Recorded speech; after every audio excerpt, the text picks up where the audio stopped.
Hey, everybody, this is Josh Apter, founder of Manhattan Edit Workshop. Welcome to Sight, Sound, and Story Live inside the cutting room of Schitt's Creek.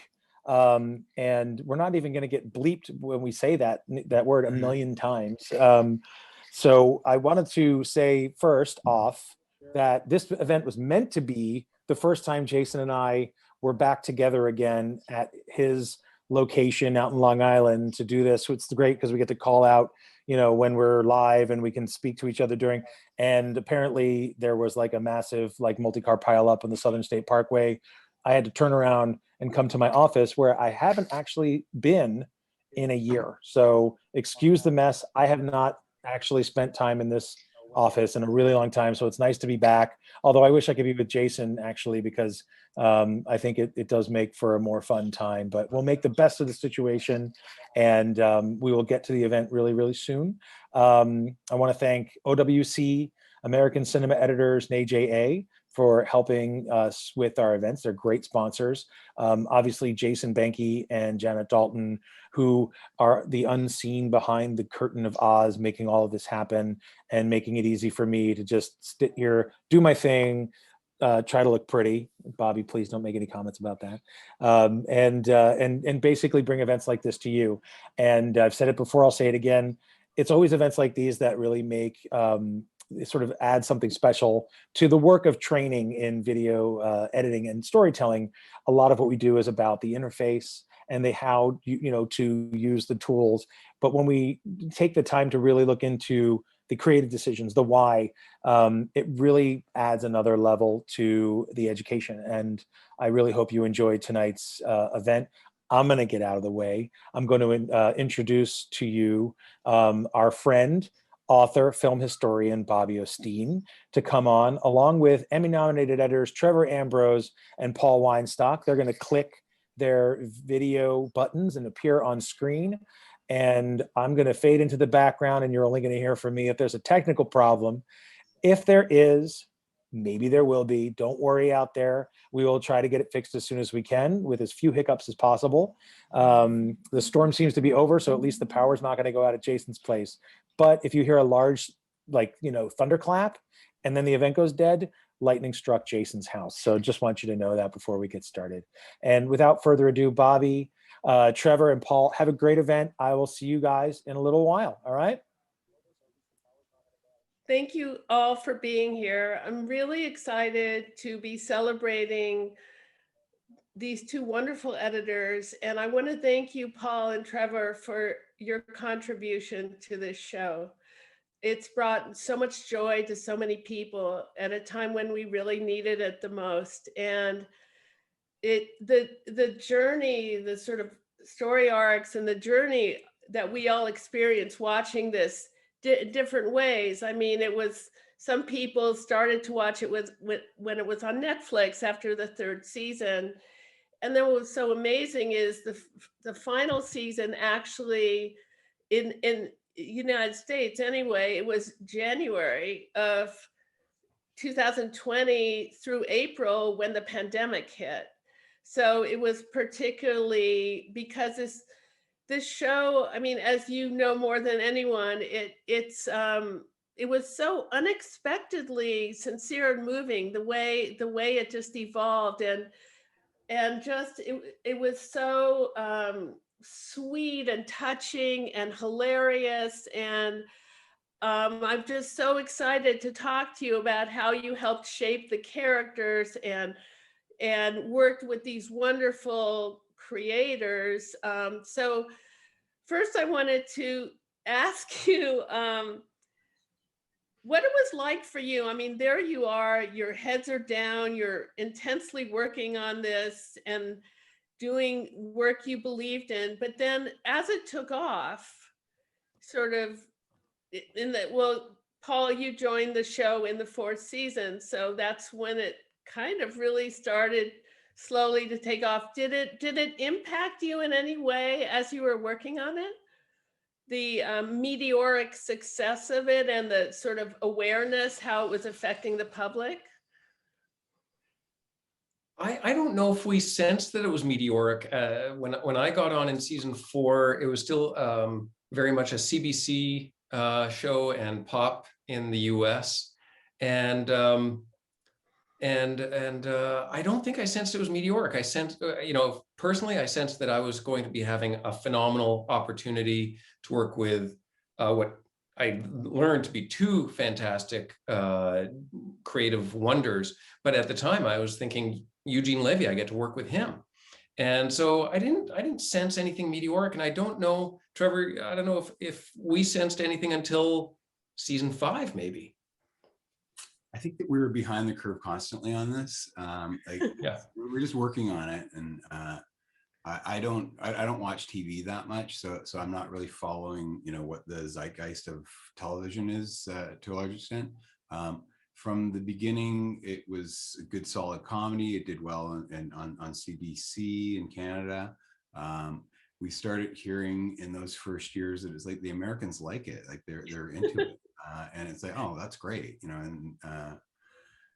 but it did seem kind of like we kept hearing things like, no, it's really big. There's a great big poster for it in New York City, kind of thing, where it's like Gary's cousin, Gary Fluxgold, the first assistant on it, his cousin sent him a picture of a big billboard for Schitt's Creek, and we were like, okay, so it's really big, but we're not like in America hearing how big it is in that kind of way. So it kind of caught us off guard, and after a while it's kind of like, okay, they're not just pumping it up and saying it's doing good. It really is doing quite incredible, as we've seen this last year.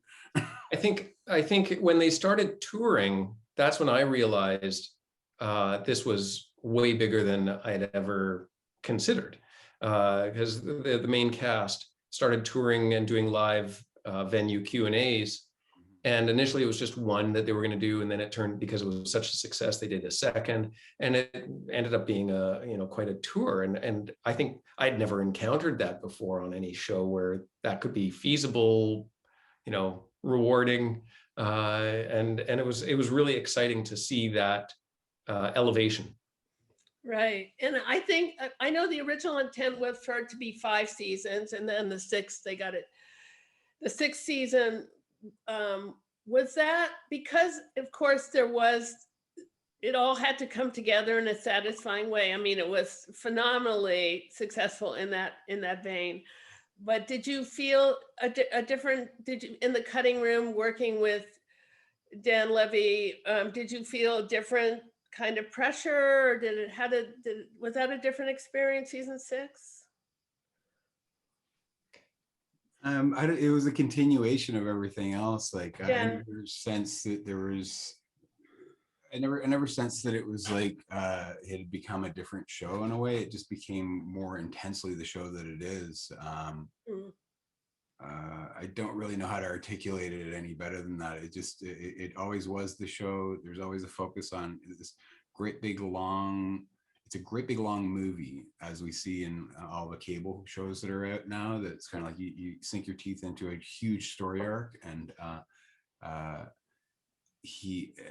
it was just all about that for me. So I didn't really notice like that there was like any kind of line of division between one side and another. It just seemed like it was a continuation. Right.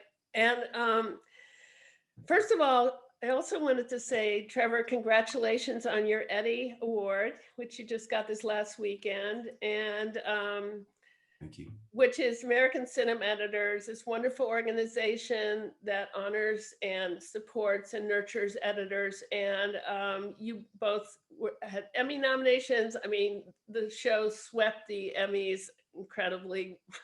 The other thing I want to say, Paul, is you were a co-founder of CCE, which is a wonderful thing that you did with Paul Day in the 90s. You created, basically, I think Paul visited Jenny McCormick, who's the brain trust behind and the heart and soul of American Cinema Editors, and was inspired to do the same for Canadian editors. Yes, absolutely. It was there was a vacuum in Canada we felt, for the need for promoting and elevating the craft of editing. We didn't have anything like ACE, and we certainly didn't have a platform where editors could be highlighted. And so, yeah, it was Paul and I had worked on a show together, and that show was not a pleasant experience. And we decided, you know what, we really have to do something to help educate and promote. That's wonderful. And now I'm going to speak to the subject of your being Canadians and the show being Canadian. And I actually spoke to you both beforehand about this. It is interesting I know people don't, and no one wants to be compartmentalized, and I understand that going into this moment of conversation, but I do think there is something interesting about the phenomenal treasure trove of talent, comedic talent that has come out of Canada. And it's just interesting. And I was wondering if you see anything there in terms of why that is the case. And this show feels Canadian in some ways to Americans, but maybe you don't see it that way. So I'm curious what you both think about that. Trevor, you go first. I mean, you've got so much fantastic comedy and comedians through the years. You have to. I have a few thoughts on it. You know, who knows what it really is, but I think that we're kind of like we're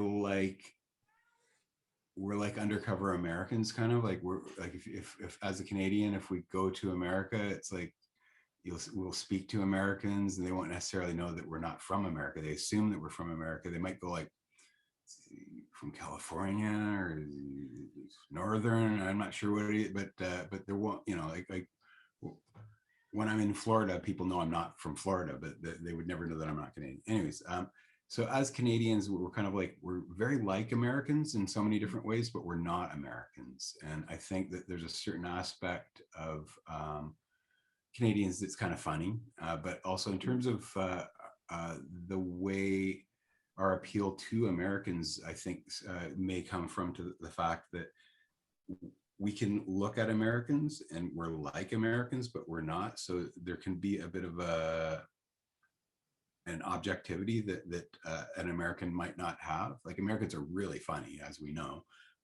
But in terms of the Canadian humor, there might be a certain kind of angle on an American that an American could never have because they are Americans. So we're looking at Americans as opposed to being Americans. I think there's some kind of aspect of it like that. Yeah, observational humor.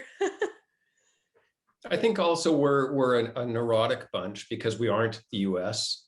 And you know, it skews our perspective, much like what Trevor is saying. It skews our perspectives that it is a slightly, and ever so slightly bent perspective versus what we'd see from, you know, some American comics. I wouldn't want to generalize. I think you know, especially in this day and age, there's such a melding of flavors that, you know, what could have been considered a Canadian comic tone can now be very easily adopted in a US show, and vice versa.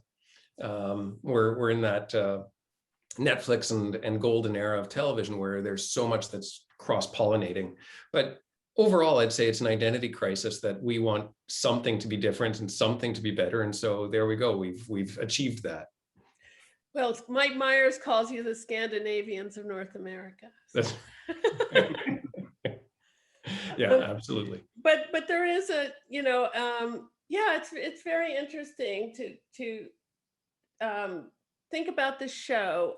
One of the things which may be Canadian or maybe not, but you both have spoken about this, and it really struck me. And maybe it is the sweetness and the kindness and you are more polite and kinder and really better than we are, although both of you were completely skeptical when I said that to you. But anyway, Catherine O'Hara actually spoke about this too, but you both did, that the production, everybody, you know, it always comes from the top. If there's a kindness and a inclusiveness and everybody's heard, and Dan Levy and Eugene Levy certainly set the tone for that. But it's a beautiful thing. I mean, there's discussions, especially right now, about how people are treated in the workplace. And I think it's a beautiful thing that definitely impacted the product. You know, I really believe that. I'm assuming you felt the same way. Yeah, absolutely. I think, you know, I felt very warmly received from my first day. I mean, I was actually pretty stunned walking in the middle of a series, what became the middle of a series, and finding that these guys were really trusting, really warm, and it was really a lovely thing. It also helps that we worked hard, and everything from the writing through to the very end, the online editor, the colorist, everyone worked hard and made a great show. And that was also driven by the top, which is you work hard, you know, and they, as I say, they were very respectful and trusting and complimentary to the things that worked, and it was great. And the other thing that struck me is both of you, when I talked to you separately about each other, you both said incredible things about each other and how you work together, and how just honest and supportive. And Trevor, can you elaborate on that? I know you felt that way about it. I'd love to. Paul and I were really good partners in the edit, and friends to each other throughout the whole process. Like, there's a certain aspect of two editors on a series that there's a certain lateralness to the position that can lend itself to kind of a petty competitiveness or a wariness of each other and all this kind of thing. And we both just threw that away right away, and just realized that nobody really cares about who edited something. And you know, it's kind of like nobody really knows who did do that, and nobody really knows who directed it, or all kinds of different things that are to that effect. People within the business know, but it's kind of like the things that you can get, the kind of competitive things that you can get into, they don't really matter. But if you're actually nice to each other and you help each other, that's the best way to be. We start each day with a conversation. We talk and just shoot the shit for like half an hour, talk about the show, talk about our lives, and we always started our day really humanely. And anytime either of us had a problem, or like, I'm not sure about this, we could drag each other into each other's rooms and go, check this out, what do you think? And not tell the person what the problem is, and just get some honest feedback from either of us, and always trying to help.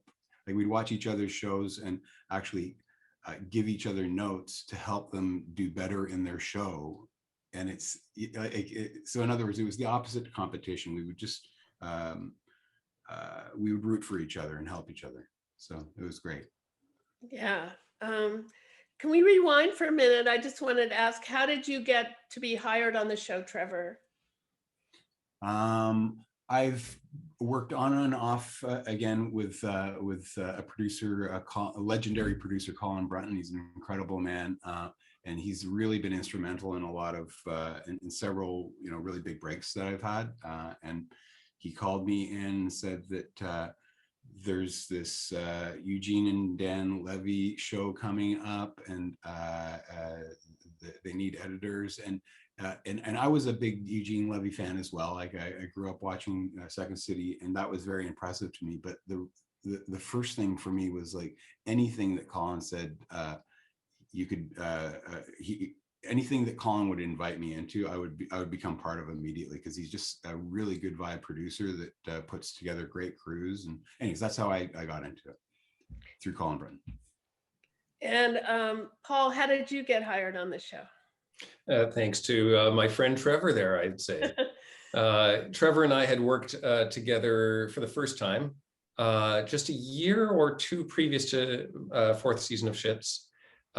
We did a comedy series for Bruce McCullough from Kids in the Hall called Young Drunk Punks, and or Young Drunk Punk singular. And we got along great, and we had a fantastic relationship on that. We really do work well together, symbiotically and respectfully. And so Trevor put in a good word for me when they needed another editor, and I was I was fortunate to pass the interview, which was one of the funniest interviews I've ever had, with Eugene, who I basically was interviewed by his hair. He couldn't get his Zoom or whatever, his Skype to work at that time, and his daughter Sarah was, helping. They had I don't even know what happened, but they had to basically use her computer to reflect on his, and so they couldn't get the framing right. So I was interviewed by his hair. And, no eyebrows? A little bit of the eyebrows, of course, of course. Thank God. Yeah, and it was great. It was an easy interview. I mean, Eugene is without doubt one of the nicest and most intelligent, warmest men I've worked with, person I've worked with in this industry. It was from that interview onwards, it was such a pleasure. And I love your stories about you both said the same thing about how it was, you touched on it just previously to this, about how it was a wonderful experience, but you did work really hard, because this laser focus, Dan Levy, who, I mean, it's pretty amazing that he hit the ground running with that kind of responsibility and the limited experience he had. But you both said that his attention to detail and his tracking of the character arcs and the story arcs, it was so, I mean, details. Trevor, you even addressed this in your acceptance speech at the Emmys, which I thought was interesting, about details and how that's also exacting, and it's a lot of work and intense. It was very intense, I got the feeling, being in the cutting room, doing the producer's cut. Both of the Levys are are perfectionists. They both have a deep understanding of film language, which is like the language of editing, how shots go together, what it means when they do go together, rhythms, timing, every little nuance that they're both so sensitive to. Dan would often go, well, he'd look at something, and if it wasn't working, he'd go, well, in a perfect world, this is what I'd want to see. He'd often say that. And then work from there and go, like, how do we get it to that perfect world where it just seems like it's right? If there is a problem there, because we're constantly being faced with problems, because nothing's ever shot perfectly. And in editing, we want to make it look like it seems like it was meant to be through the finished edit. And he would always find a way to do that. He was kind of a bit of, he was a bit of a sorcerer and an alchemist that could really find ways to get the story and characters out in really unusual, non-obvious ways, that once he did come up with the solution, it would be like, oh, I should have thought of that, but you never would have thought of it, because like only Dan could think of that. Paul talked about that too. Yeah.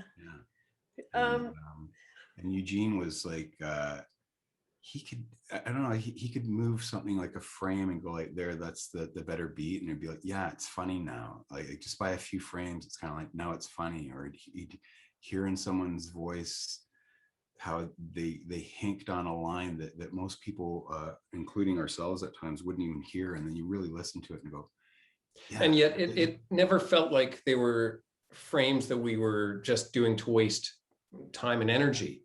Those, like, I don't think there was ever a day that Trevor and I didn't feel like all of those frames that were, here and there, here and there, here and there, they were all rewarding.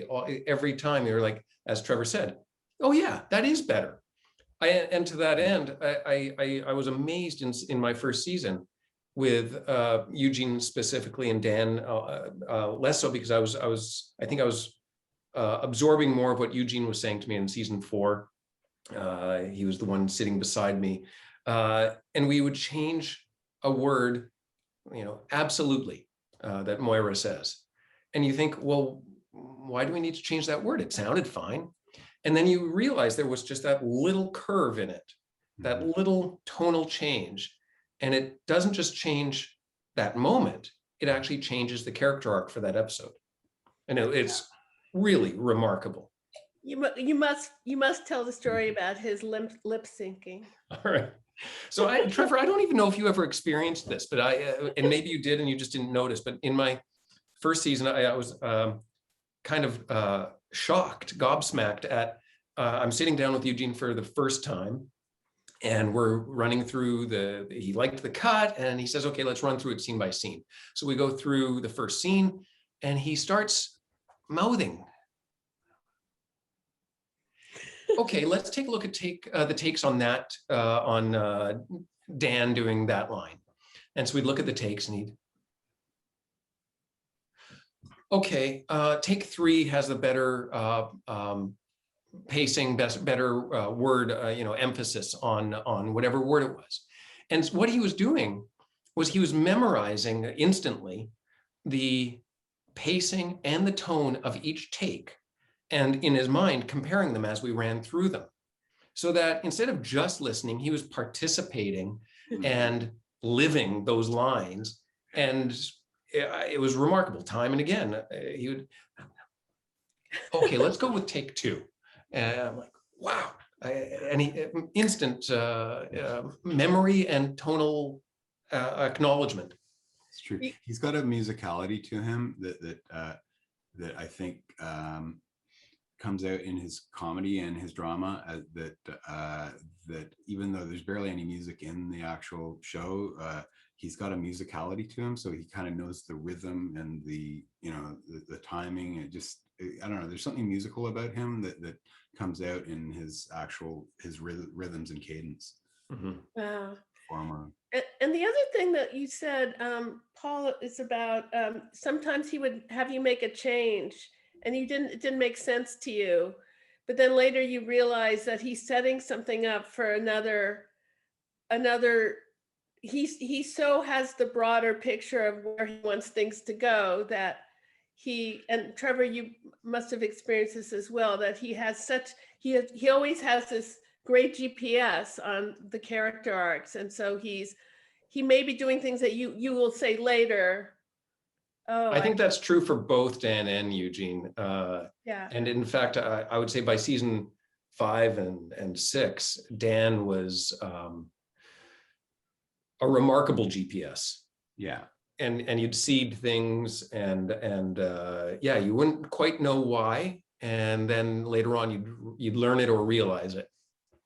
Yeah. He held it all in his head. He could really hold everything in his head, where they came from, where they're going to, everything.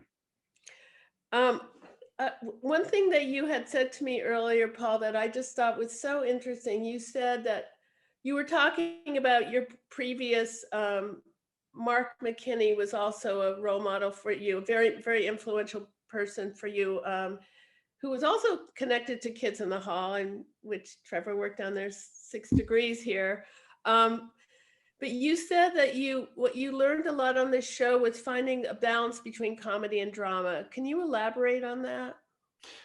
The series I worked on with Mark was, he was the showrunner on called Less Than Kind. It was a fantastic Canadian series that unfortunately not a single American was able to see. I think it aired on a niche network of some sort, but I don't think it had much of an audience, unfortunately. It was unique and fantastic, and it was great getting an education through Mark. And I've lost my train of thought. This is my COVID vaccine kicking in. Well, yes, we should explain that you are experiencing the after effects of, you look remarkable, you're doing very well. But thank you. No, you were talking about finding the balance between comedy and drama. Right. So Mark called that series a tramedy. It was part tragedy, part comedy, and part drama. And it was really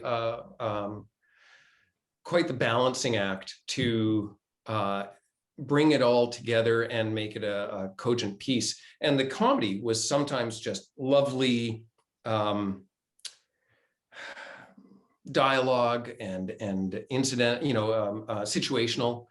And sometimes it was in your face, kind of gross out humor, not gross out, but it was more Body.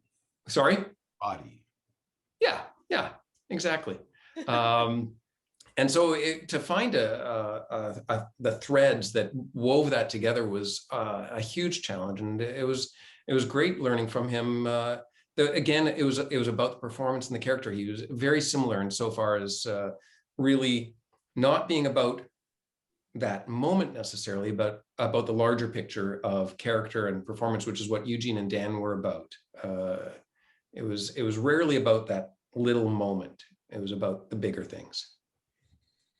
And Trevor, you said something that I thought was interesting about when you started on the show, and you knew, you had a sense of where Dan Levy was going. Maybe he had a sense of where he was going to go overall on the show, but you didn't want to know anything. Yeah, that's true. Yeah, early on he said, well, I can tell you how it ends, or what's going to happen even next season. And I was like, no, don't tell me. I don't want to know. I want to just like, I'll see the scripts every season, but I kind of want to just like evolve. Like I want to go through the story with everybody else to a certain extent. So I never wanted to know that, but he did know how. I wonder, I'd love to ask him that question. In season 2, what you thought, the way you thought it was going to end, did it really end that way? Or he said to me that was what it was, that they had mapped it out in really season 6. I think he said this, this is the end of the series because this is what we mapped. Yeah. I didn't want to know. I just wanted to find That's it. true. To be because it is, I completely understand that editors talk so frequently about how important it is to be audience. I mean, you're responsible for making the audience's experience meaningful and funny, or whatever that experience is. So I understand that having an objectivity and a freshness is really valuable, and that was an interesting choice. Yeah, you try to insert, like I don't know how you play it, but I try to stay somewhat fresh to the I wouldn't go so far as not read a script and then just start cutting away. I think that's stupid, because you have to know what you're foreshadowing. You have to understand what the whole piece is, how the song goes. So you want to know what you're building up to, but I don't want to know it too well. So I just have Siri basically speak the scripts to me, so I can just kind of get the general impression of it. So I'm not really studying it, and then and write down notes in terms of this is what generally happened in the plot, so I know what the mechanics of the plots were. But then every time hitting, so you kind of know generally what it was, but you're still staying fresh to it. And every time you hit a scene, just read that scene thoroughly, understand it, and then start editing. What was your process, Paul, with the script? Yeah, it's for me, I read the script, and it's almost the same as Trevor's. I read the script, don't take too much of an invested interest in parsing every word or anything like that. I want to see how the pictures reflect the script. So some objectivity for sure. Yeah, that's a tricky one. I some objectivity, and then I go on the attack. I go full immersion into the scene and investigate what's there. But as Trevor says, you need to know what's ahead so that you can seed it. Yeah. And you Paul was describing your wall, Trevor, what you had on the wall. You had the entire, do you want to describe it? Which part of the wall are we talking about? all the seasons broken down on paper. Yeah, it was just like a story arc kind of thing, where it's like in the first year I would just write down 101, meaning episode 1, 102, episode 2, and put the main things that happen in the story. So there'd be like, say, 3 to 5 different really relevant things that happen in the story in as few words as possible. So you could just glance at a wall, see that show and the name of the show, like the title of the show, and see what the relevant plot points were. So that would grow, and so you'd have like 1 to 13 episodes in the first season, And then as the next season would come up, put that one up too, because the whole thing has got a overall series arc. You could just like look and see where we're at in the series at all times as it's growing. And sometimes it would just come down to practicalities, like I need a sound effect, and it's kind of like it was in that show, and you just identify the show on the wall, and then you can just go to the show. Or you need to revisit Herb Ertlinger, and so you have to remember which episode Herb Ertlinger is in, right there. Yeah. What was on your wall, Paul? Barely anything. I had a, so I normally would have a corkboard with the scenes broken down on index cards. I found that it wasn't necessary on this for whatever reason. I can't quite explain. I would do Post-its with the scene breakdown once Dan and Eugene came in, and I just put the Post-its up on the wall. And as the cut went on, we'd just start swapping the Post-its around.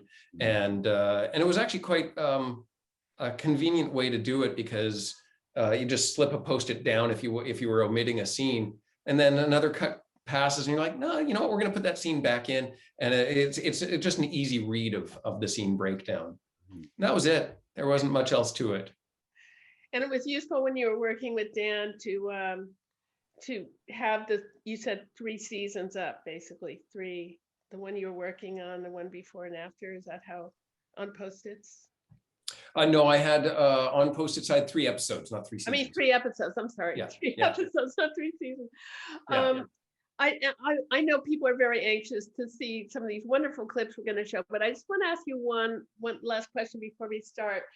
You know, sometimes shows like this, particularly when Catherine O'Hara and Eugene Levy, coming from improvisational comedy, SCTV, and Christopher Guest films, you almost feel that there is a lot of improv, but in fact there isn't. Is that true? Is that the All right, case? Trevor, I'll go first. I didn't, it was interesting. I sort of assumed there would be a lot of improv, and I didn't come upon a lot. And what I found very interesting, and some of it was, you know, when it happened, some was great. What I found very interesting was, again, it all comes down to the character and the story.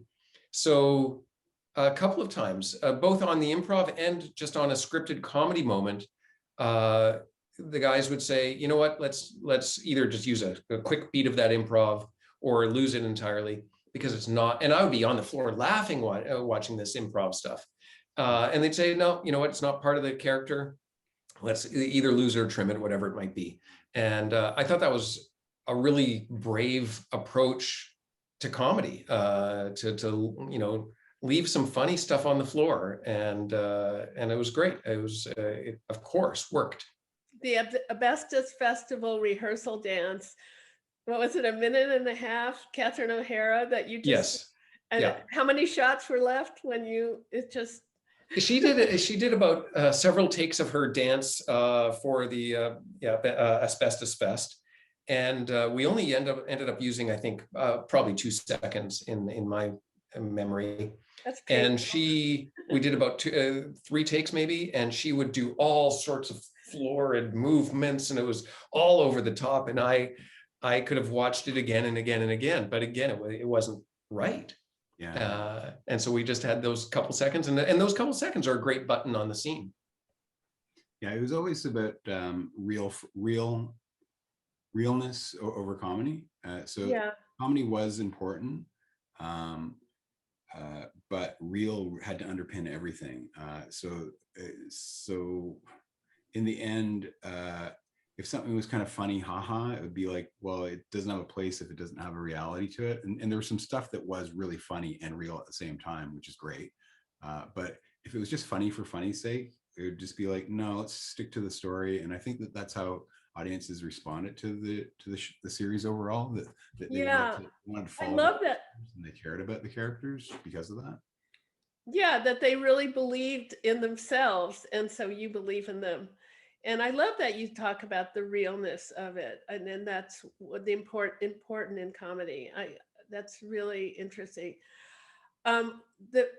the luxury we have, we're going to start showing clips now, and the luxury we have is that we're actually showing clips from season 1, 2, 4, 5, and 6. So it's really great because you actually do see certain things. You see the characters sort of deepen, particularly Alexis and David, finding their heart and their and having the audience start to fall in love with them. And that's really one of the most beautiful things about the show. So we're actually starting with season 1, episode 5. And Trevor, you edited this episode. So would you like to introduce it? Okay, so this is from a show called The Cabin, directed by Paul Fox, wonderful director. And it's basically David walks in on his parents and it's awkward. You can run the clip. Thank you. Could you spare some, oh my God, oh my God, oh my God, oh my God, oh my God, oh my God, oh my God. Oh my God, what's happening? I saw hell is what's happening. Oh my God. Huh? Oh my God. David, what you just saw was your mother and me I know what I saw. having an intimate moment. Unsee that. Okay, Oh and my I God, you poor refuse thing. to feel guilty about being in bed with my wife. Ew, ew, I ew. hate to be the one to tell you, but having sex is not just about making children so they can grow up and make you feel bad about having sex. Oh my God, can you stop this, please? I will not be shamed. Shame on you. Shame on you for attempting that position at 8 o'clock in the morning. John? You know what? Oh my God. Do you know how difficult it is for us to share a wall with you two? I do now. Yes, well, if you don't mind, we're now going back into our room, and don't even think about opening that door. Are you serious? Next time.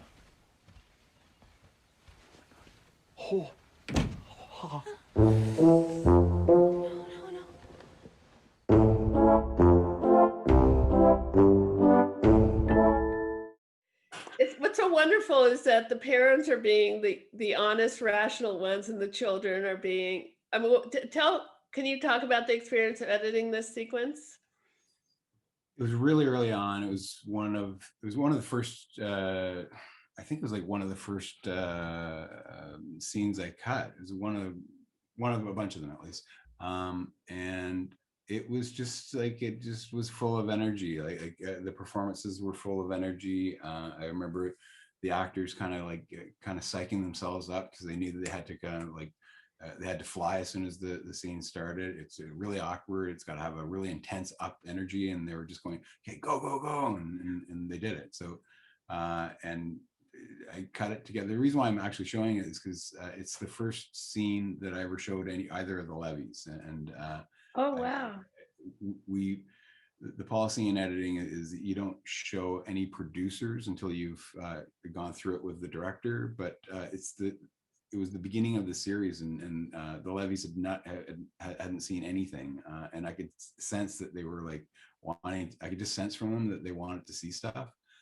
So I spoke to the directors and said, I think they're going to ask pretty soon. So do you want to okay some scenes that you guys have okayed yourselves? And they agreed. And Paul Fox agreed to, yeah, this can be a scene that was shown. And Eugene did come by and say, can I see something? And I said, and I explained to him, I can't show you anything, but, and he said, okay. And I said, no, but we've okayed it. And so he's very polite, as Paul can attest.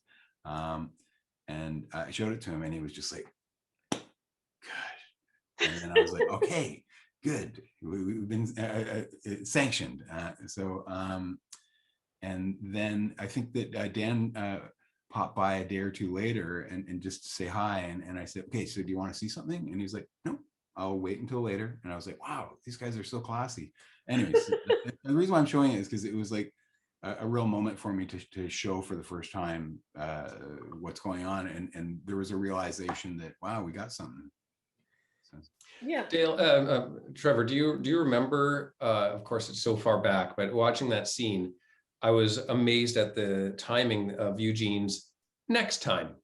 Yeah. I know. Yeah. I agree. Do you remember whether he had it like that? Like, did you guys pick that take specifically on that angle? Yeah, I'm sure I would have. I do remember at the time it was kind of like, there, he nailed it. But I don't know if he did it over and over and over again. But I thought it was really funny. It's kind of like It's such a phenomenal amount. Like there's just a hair's breadth between Alexis's line and next time, but there's just it's just enough pause without being too languorous. Yeah, and it's a remarkable I was amazed. I so agree with you.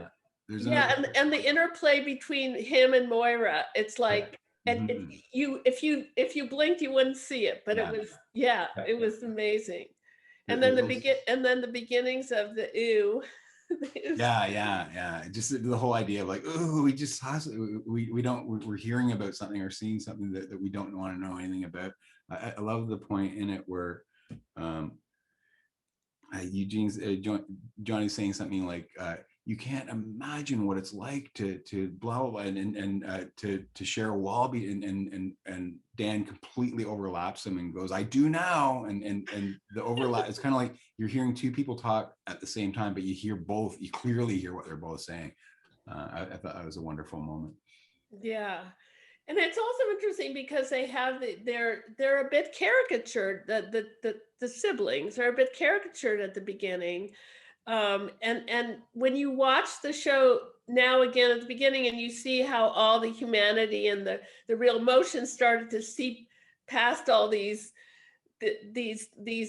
sort of mannerisms they have, it's very rewarding. You know, that the foundation was laid there where they are these quirky characters that you grow to love, you know, so it's fun to watch it at the early stages. It's a great scene. So now we're going to show, this is season 2, episode 9. And Trevor, you edited this as well. Do you want to set this up? Okay, this was directed by the wonderful Jerry Ciccariti, and it's a show called Moira's Nudes, and it is basically David and Johnny have an awkward conversation because Eugene has to humble himself and ask a favor of David.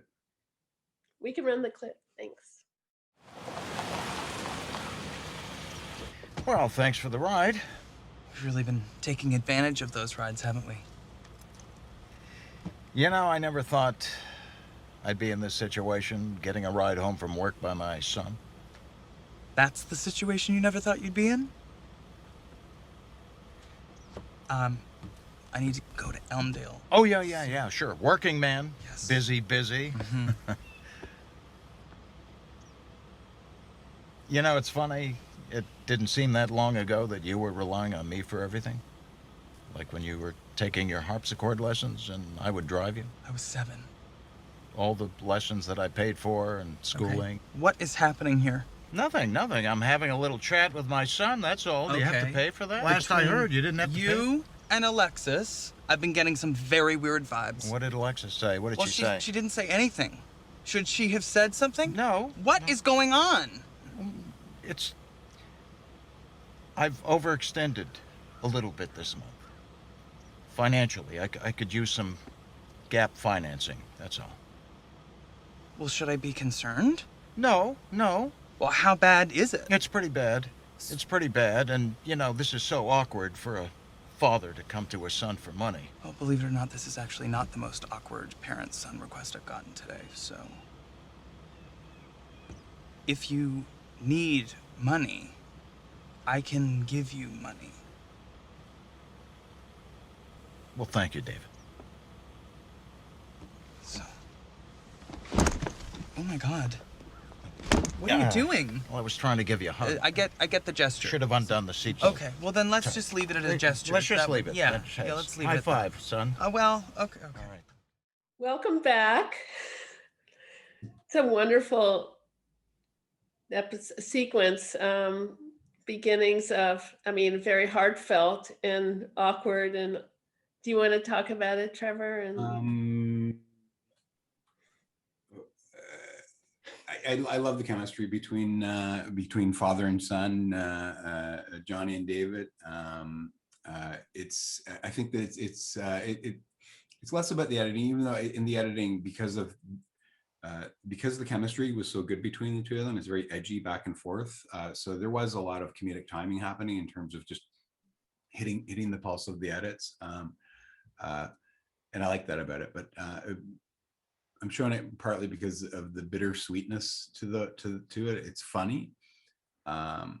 It's uncomfortable. It's awkward. They're edgy with each other, but ultimately it's kind of sad and it's kind of sweet too, because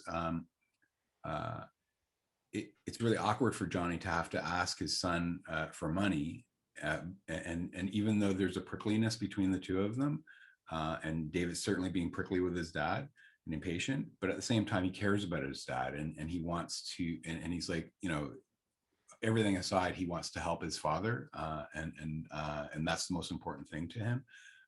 So I just love the fact that it's got that balance of drama and comedy and awkward and prickliness with a real sweetness to it. So that's what I liked about it. It's just fascinating to watch Dan Levy's journey into allowing himself to be vulnerable, which of course plays out fully with Patrick, but you know, just seeing him, and then of course the seatbelt. Yeah. And he still won't give it to him because he's still not able to. That's true. It's very poignant. It's and funny, which is of course what this show is all about. So beautiful. So the next clip we're gonna watch is season 4. So now we're 2 seasons later, episode 11. And Paul, you edited this sequence. Do you want to set it up? So let's see. I'm trying to remember which. So This is the apothecary. The apothecary, right? So you know, it was interesting when you asked us to choose some clips. It was really a difficult challenge. There are so many wonderful scenes, and you know, you pick one for one reason or another. I just loved the comic timing in this scene. It's the premise is that David now has the apothecary, and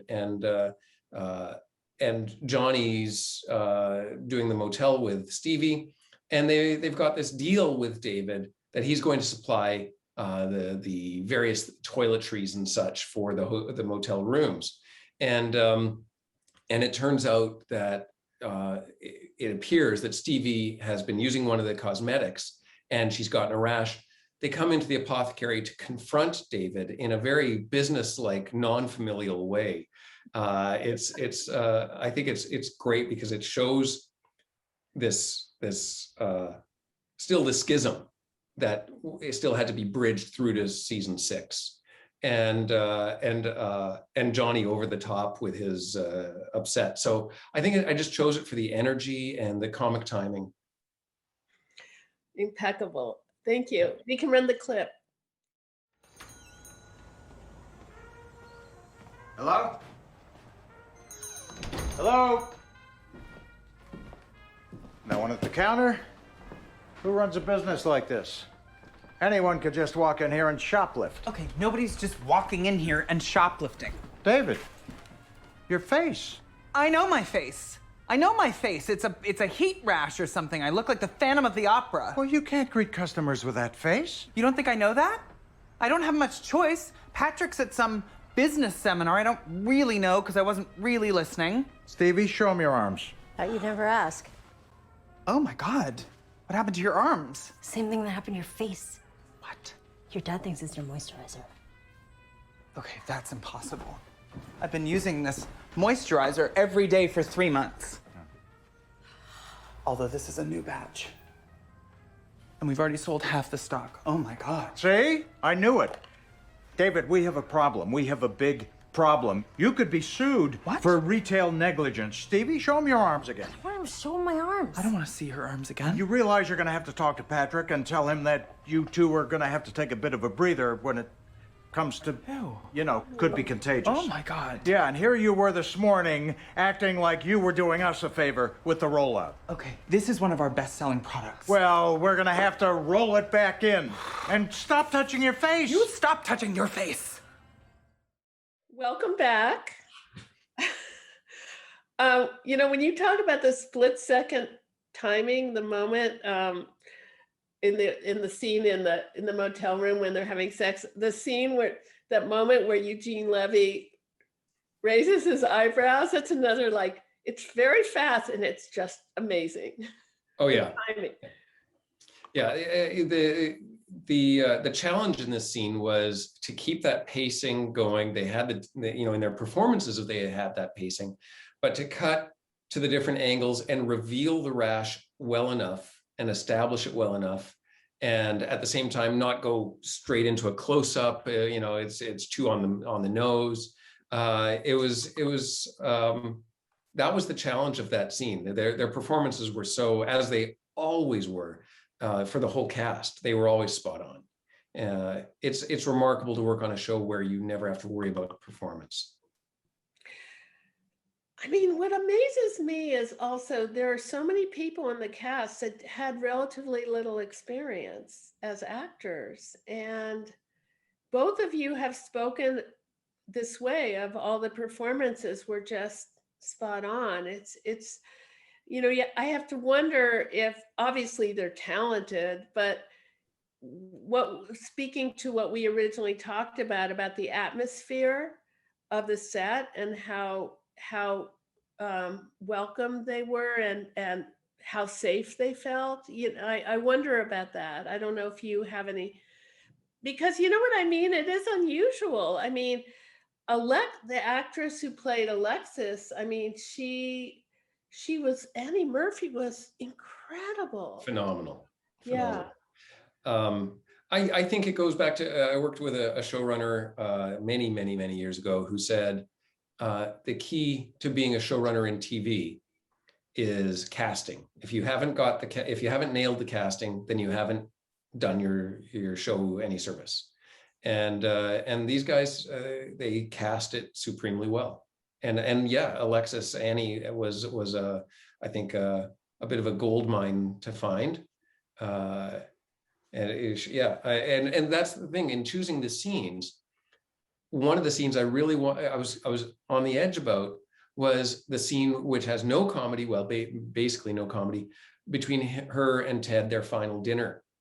It's such a beautiful scene, and her and Ted's performance sell it. There's no way that could have been pulled off by subpar performances, and so it was difficult to choose the scenes because all of these things were nailed. What did you love about the scene so much? Could you be more specific? In the Alexis Ted scene, I loved the director did a great job with the camera. We had a nice wide shot dolly, and then we cut into a two shot, and I played the two shot just to establish them, and then we cut to the close-ups where their faces, their eyes, their overall reactions spoke love. There was no doubt that this was a breakup that they wanted. There was no doubt that this was something that was not difficult for them to do, and as characters. And I thought it's a beautiful scene. And then, you know, the music at the end, there's a wide shot at the end, which Mamas and Papas song at the end, I can't remember now. And again, it's a really nicely built scene all around. Yeah, I mean, she's in a way the heartbeat of the whole thing. And so, you know, it's really. Yeah, you talk about the caricature of season one, where they're kind of they don't have the sophistication that they later grow into. And Alexis, I think, first and foremost. Yeah, and you never see that coming. I mean, that was I mean, one of the beauties of this series is that it was such a surprise. There's nothing better than a surprise, you know, and a rewarding surprise. So the next clip we're going to show is something, Trevor, you edited, season 5. Now we're already that far into the series, episode 3. Do you want to set up this clip? Sure. It's from a show called The Plant, directed by my good friend Laurie Lind. It's basically Patrick and David waking up in the morning, and again, it's another nice awkward scene. We can run the clip. Thank you.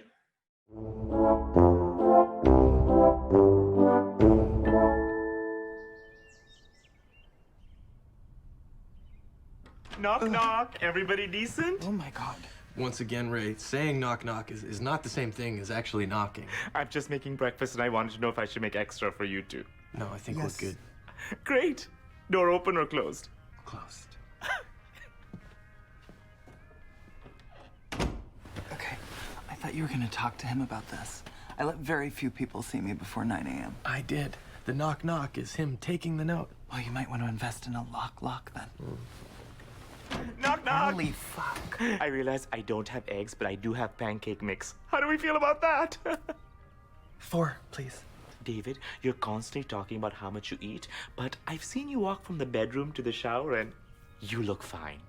Okay, Ray, we might need a minute. Of course. Door open or closed? Closed. Wow. Okay, this is not working anymore. I think it's time we look for an apartment. Oh. Okay, I mean, if that's what you want. Well, I think it's more of a need at this point, David. I've been thinking about it for a while. Oh. Gentlemen, you're gonna laugh, but I just remembered we do have eggs. They're in the pantry next to the pancake mix, which means they've been sitting out for days. Are we feeling lucky? Can I still have the pancakes? Yes. Ray, Patrick. Door closed. Of course. We're back. This is very interesting because now I want to start to have this conversation about Patrick and David, the dynamics between them and how just they're different growth spells, you know, together and apart separately as characters. Please talk about your experience editing this scene, and then I wanted to ask you about that. Well, in this scene, it was it's a lot about timing to a large extent. Rizwan Manji, who plays Ray, is I find really funny, and it's just all about the awkwardness of him constantly interrupting. So I'm showing it in part for that reason, because it's I think it's really funny and it's got really great comedic timing. But there's also an interesting misdirect in it where David misunderstands something that Patrick says. Like it's kind of like Patrick's kind of like it's time for him to get a new apartment and for himself to get a new apartment. But David reads it as, oh, we're going to move in together. Yeah. So they're teasing at the idea of where they're going in their relationship in a very Schitt's Creek way, where there's a misunderstanding about where it's actually going to go, and it plays out through the rest of the show. But I don't know. I just like I just thought it was a funny scene with a good misdirect in it. I mean, Paul, you also, I mean, we're going to show a very significant episode shortly, but about them. But it is interesting, like how they show their vulnerability to each other. And Patrick is sort of the buttoned up one who seems to have it more together. And then, you know, David is more reluctant to show that he cares because he has this veneer of snarkiness and cynicism, and also having been hurt a lot, I think. And there's just, you see that interplay here that's just so interesting, that you're fascinated by both of them because they're both just the way they're dealing with each other. It's just an interesting. What did you think? What did you take away from this scene, Paul? I think Patrick and David were a fantastic combination from the get-go. As you say, I mean, the buttoned up versus the hipster, you know, who has the veneer that David has. I think they were a fantastic balance, and the scripting for it was always rock solid. And so with that scene, I think, you know, as Trevor says, it's the comic timing meeting that misdirect. And I agree. The actor who plays Ray is wonderful. Time and again, he plays the awkward beautifully. Yeah. It was interesting too that Dave Levy talked about at the end of season 3, the previous season, he was in a quandary about when they had their first kiss, and originally Paul was going to make the first move, and then it wasn't working, and he decided that if he made the first move, it would work better. You know, that, you know, this whole thing of letting himself be loved, you know, is such an interesting, and I mean, this show, of course, it goes without saying, but it had such a huge impact on the LGBTQ community because it was such an unusual way to present a gay couple. And he, you know, Dan Levy talked about, you know, making the relationship not teachable and rooted in struggle, and making it just like they're a couple, you know, and that sort of, you know, inclusiveness that's pervasive in the show, not just about sexuality, but racial and everything. But it is such a huge part of why this show took hold with the public, you know, and so beautifully arced. That it's true. There is definitely an underpinning to the show of inclusiveness. Like that goes without. In other words, there's an inclusion of anyone, regardless of their orientation or their cultural background or their gender or anything, and everyone's kind of got an equal place in the show. So anything that is considered kind of like an implicit bias, where it's like, I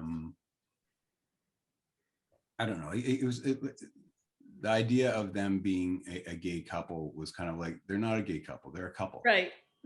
And it's as simple as that. And it even comes all the way to the wedding. It wasn't a gay wedding. It was a wedding of two people that loved each other, that happened to be gay. So they didn't like shy away from their gayness, but they didn't make it so it's kind of like, here's an example of gayness in a show. So it's funny because that first kiss was, there's a lot of kind of interesting shots in it.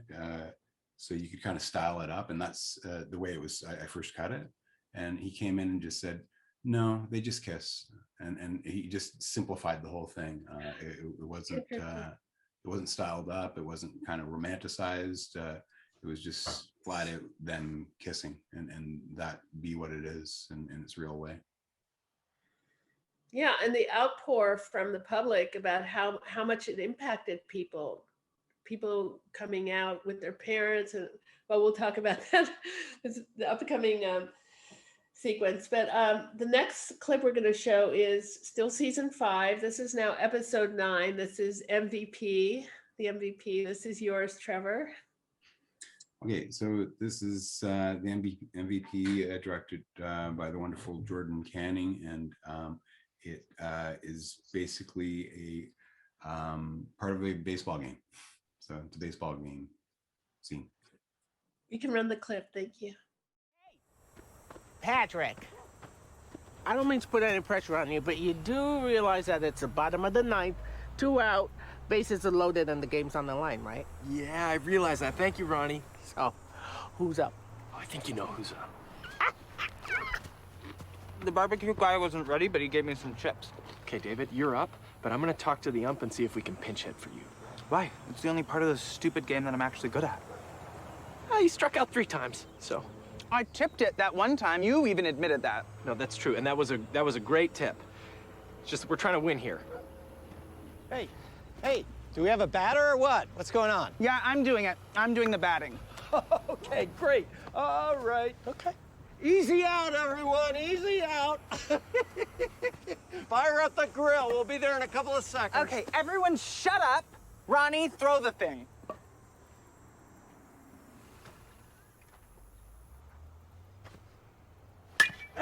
Oh my God, run, David, run! Way to go, son!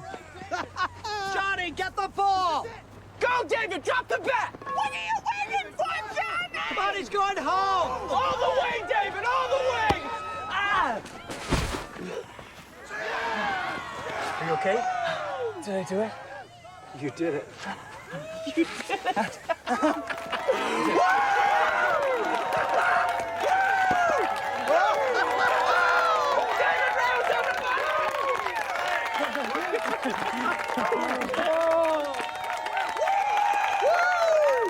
My boy! We're back. Yes. Do you want to talk about the editing the sequence, Trevor? I think I'm going to say the same things I just said about Patrick and David kissing. It's that the original cut of this was complex, and it was kind of like to make a big deal out of he hit a home run, and you cut around to everybody, and you just kind of build it all up. And Dan again came in and said, and I agree with him, like he would make kind of overarching decisions about certain things that were just like, wow, that's a good idea. I wish I'd have thought of it. He just went like, simplify it. Just like he hits the ball, he goes around the bases, they win the game. And just really simple. And it went from being kind of like a built up, kind of trying to be a built up. I think he actually even said at one point, it's kind of like, we didn't shoot it to be like a big Hollywood type of, a phenomenal thing that happened when he hit the home run. It was just sort of like, he hit the home run, he runs the bases, he comes in and wins the game, and that's it. And that's the way it was ended up being. And I just thought it was interesting on that basis.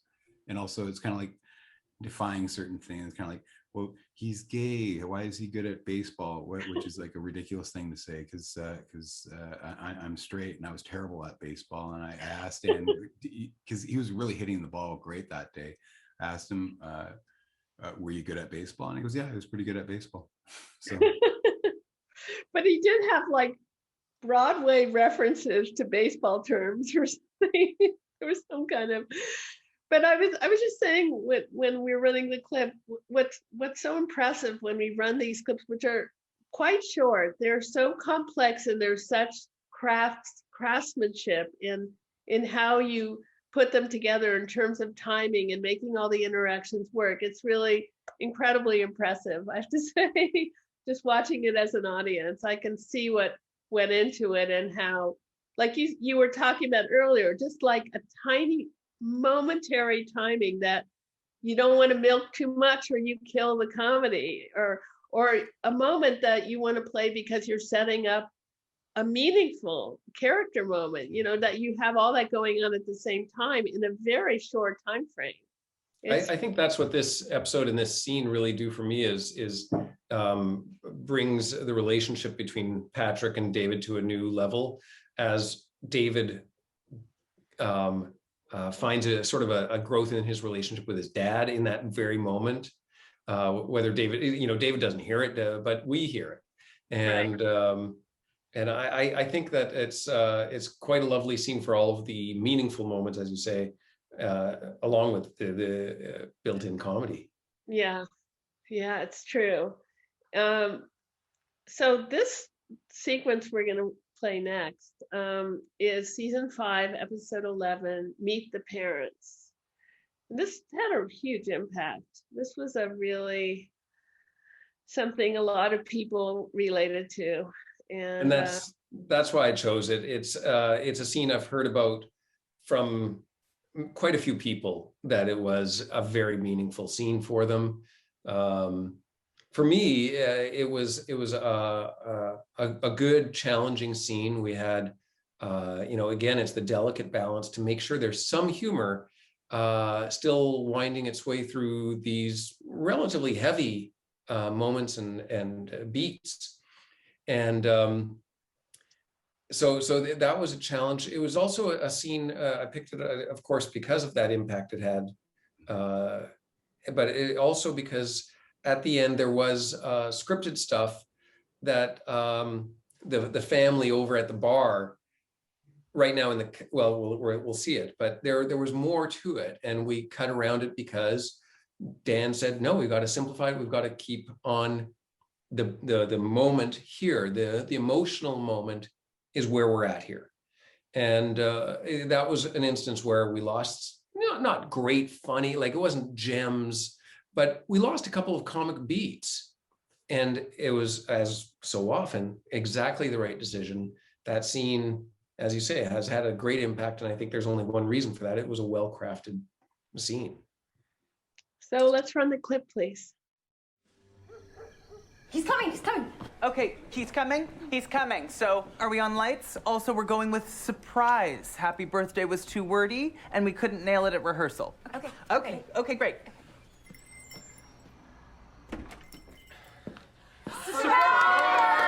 Gosh! David, I thought we were just having a casual dinner. Happy birthday, Patrick.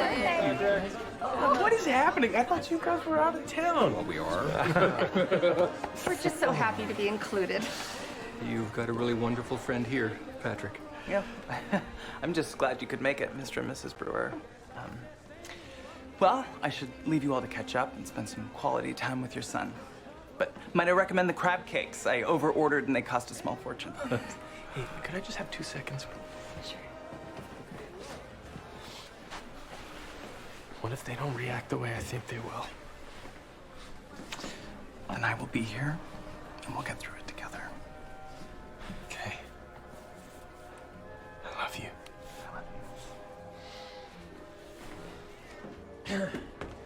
Well, I am suitably surprised. Thank you guys for coming. Well, we wouldn't miss it. We just love you so much. I love you guys too. But, Yes. well, there's something that I've been meaning to tell You you. can tell us anything. Honey, let's just let him talk. Yeah, so I guess this doesn't really come naturally. David. He seems like a really great partner, honey. Marcy. In business. Yeah, he is. He's also a great partner outside of business. We're together. David is my boyfriend. And I've never been happier in my life.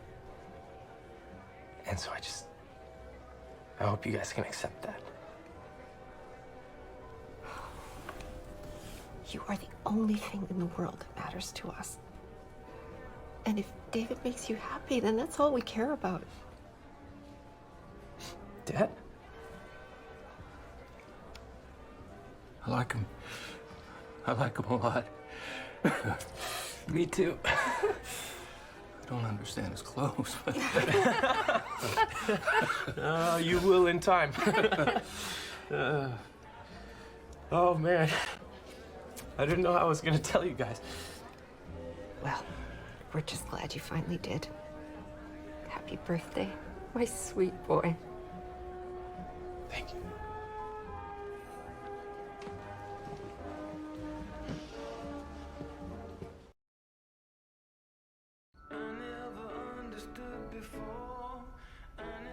So I know that you're annoyed that the surprise got blown, but this party might go down as one of the happiest nights of my life. Well, I guess that makes up for the fact that no one ate the crab cakes. So how long have they known? Sorry? My parents, how long have they known about us? I don't know what you're talking about. David, I know my parents. They're not good actors. They knew about us, right? Okay. My dad might have told them, but he thought they knew. And the gift basket that you gave them, that I'm hoping you paid for, that had nothing to do with you trying to smooth things over with them? It was just a very messy day, and I was trying to detangle things and just make everything okay. Yeah. Well, you made everything okay. Not to step on the moment, but do have to lock up in 5.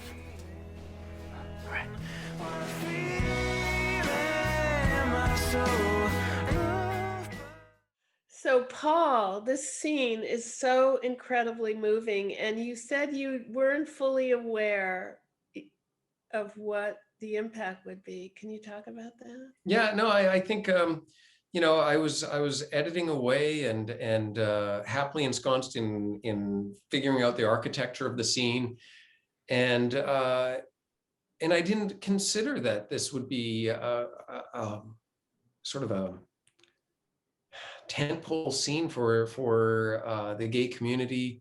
I was saying earlier that I got interviewed by a student, and she told me how important it was to her and to her various gay friends, and I started to hear about it, that this was a very significant scene.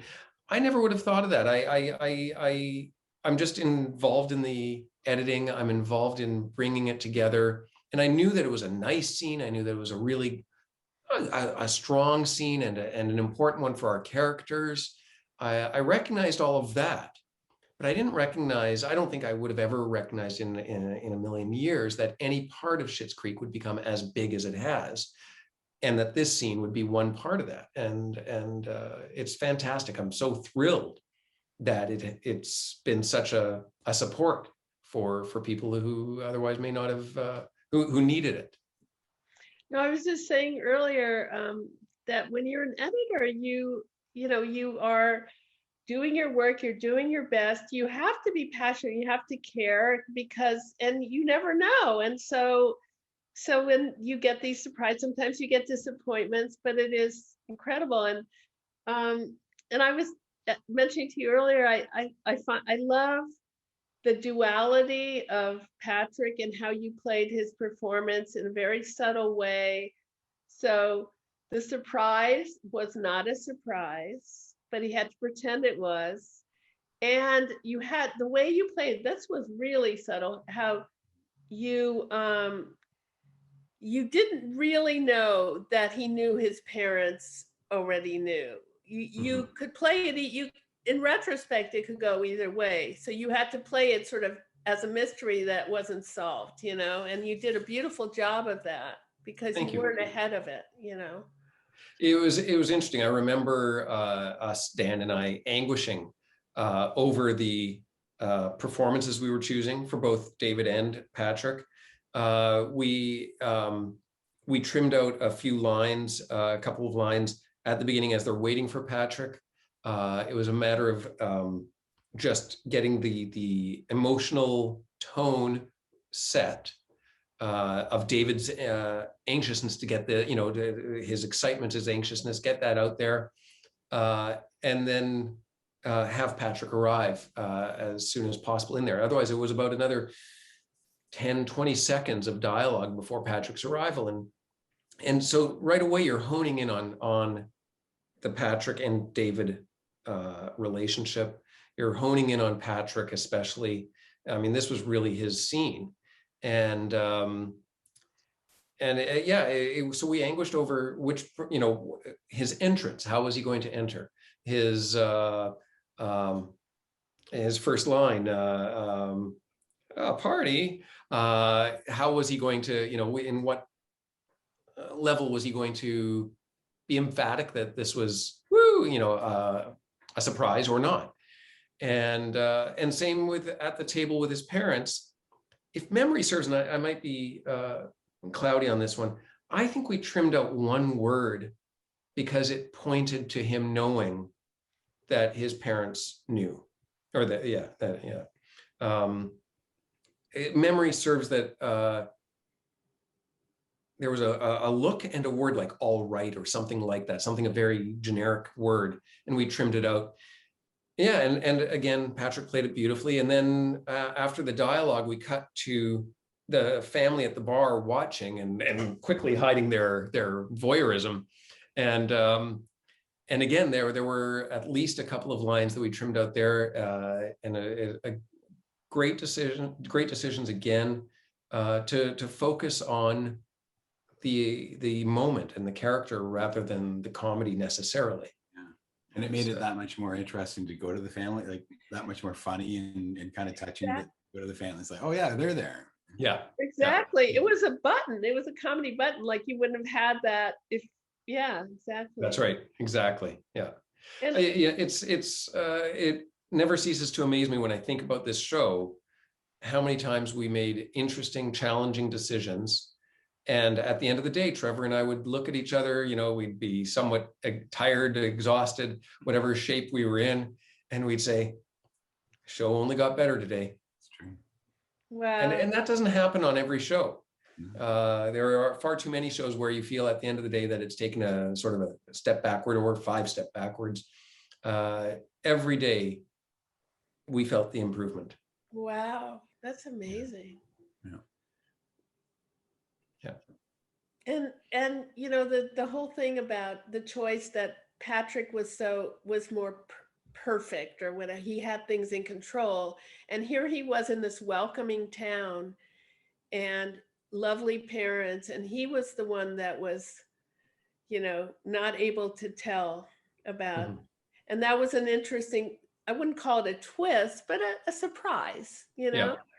Which was great, which was a very interesting part of the arc of their. Absolutely. Yeah. Absolutely. Yeah. Oh, so now we're getting to Victor Garber. Oh my God. What is it? We're obsessed. We're all obsessed with Victor Garber. I don't know. So this is season 6 now, episode 10, called Sunrise Sunset. Do you want to set this up, Paul? So I picked this scene because so many people loved it when we delved deeper into the world of Sunrise Bay, the soap opera that Moira was on. And so this episode is sort of perhaps the pinnacle of it. We still dealt with it beforehand and we still dealt with it afterwards. But here's where we actually get to see her interact with her co-star and her producer. And it was so wonderfully cast with Saul Rubinek and Victor Garber. And Victor Garber, who has known the SCTV folk since the early 70s when they all performed here in Toronto. So I thought it was so much fun to that they rewarded the audience with Sunrise Bay stuff. And in this episode, we actually see, not in the scene that I've picked, but in the episode, we actually see some clips of Sunrise Bay, and it's just so much over the top fun. It was such a hoot, and there was more that we had trimmed out on those clips.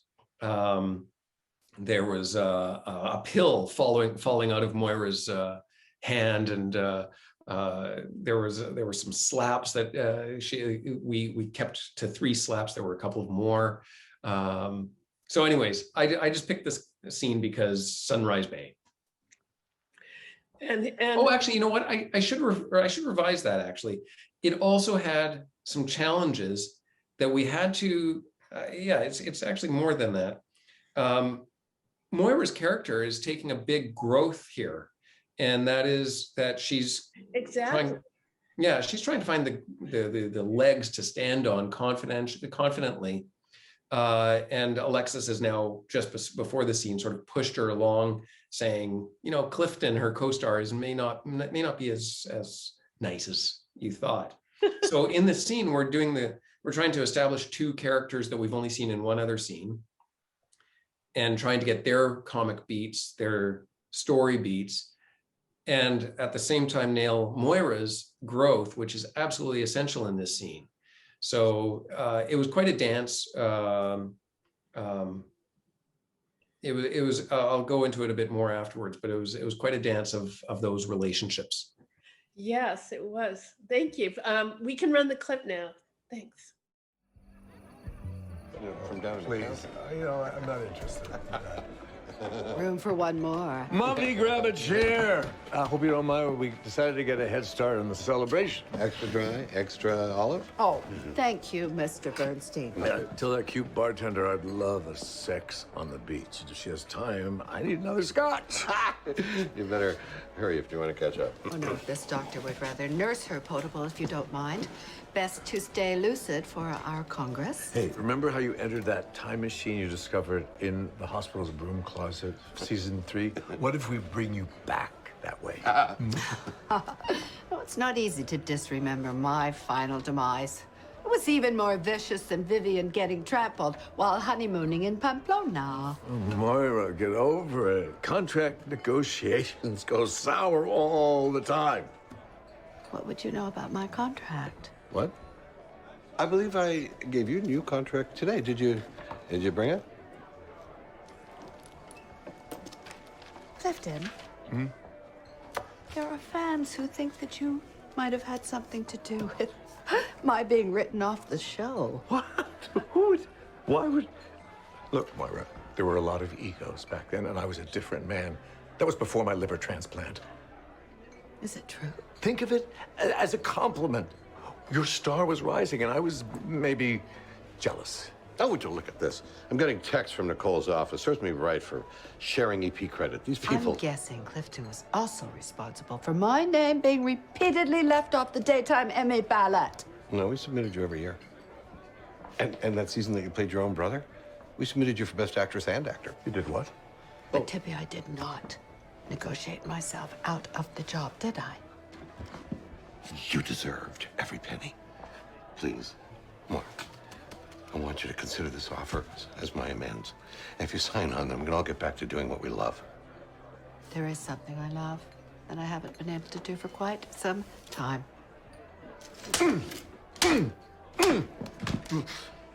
Now, Mr. Bernstein, I have a few demands. We're back.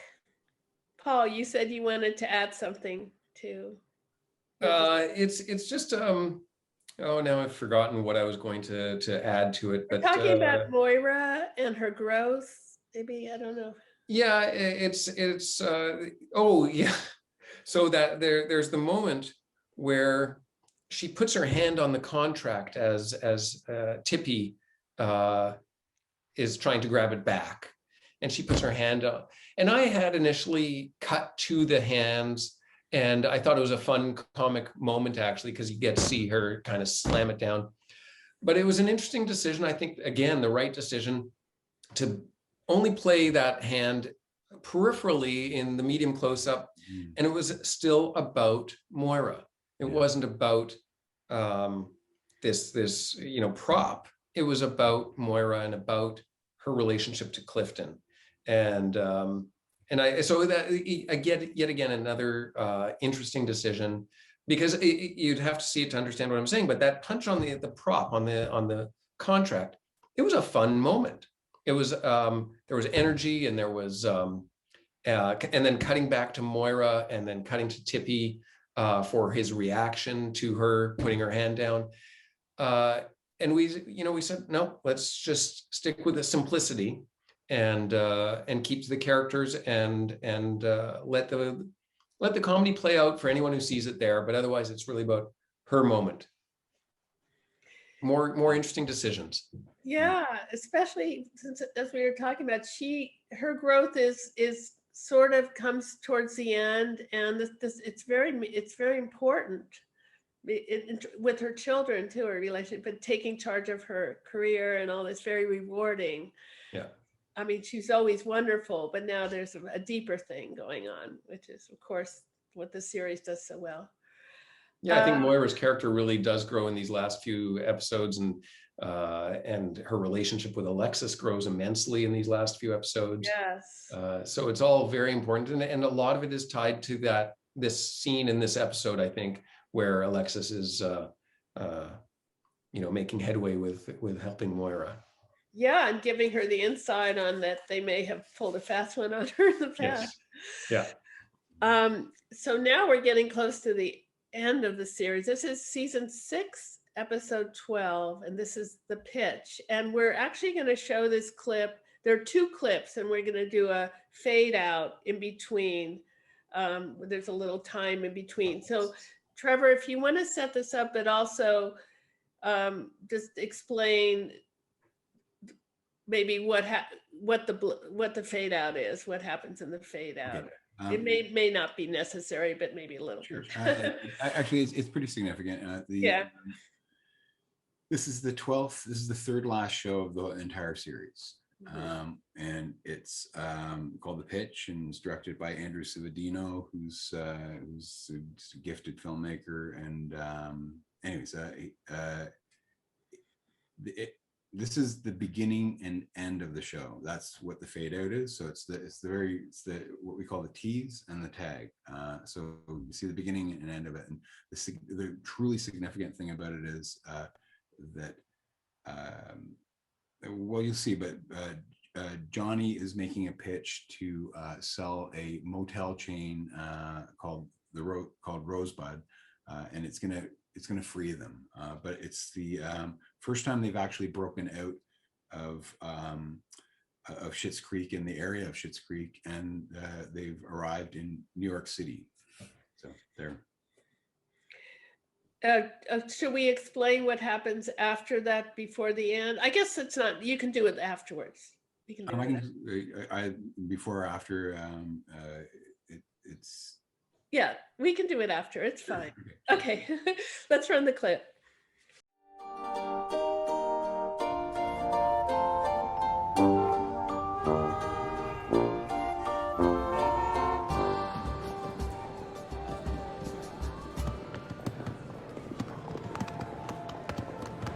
Can we maybe stop with the protocol? I'm just not feeling great. Our private plane's always that bumpy. Sorry, Stevie, just a bit anxious to get this started. I believe in this team. And we have an idea here that could be a nice little jewel in the Advantage Capital Association portfolio. Agree? Agree. Sure. Mr. Rose, Ruth Clancy, I'm Mike Morrison's assistant. It's an honor to meet you. Well, hi, Ruth. Just call me Johnny. Do you know if there's water where we're going? Because I just got a sudden case of dry mouth. There's water waiting for you in the boardroom. Right. Johnny, Mike has been singing your praises ever since you reached out to him. He's devastated he couldn't be here for the meeting. What? Yeah, unfortunately he had to board a flight last minute to Johannesburg, but he sends his best. We can always wait till he gets back. He's there for a week. On a personal note, my parents used to take me to Rose Video all the time when I was a kid. I always loved the free popcorn. Nice touch. Well, thank you, Ruth. It's always important to make the experience more personalized. I couldn't agree more. Hi, Ruth. Stevie, I like your offices. Office. Oh, thank you. Right this way, I'll show you to the boardroom. Okay. Hey, does anybody want a mint before we go up to the boardroom? I'm looking at you, Johnny. I'm good, Roland. There you go. Okay, I hear another vehicle. Heavier tread. Oh my God, they're gonna get here when they get here.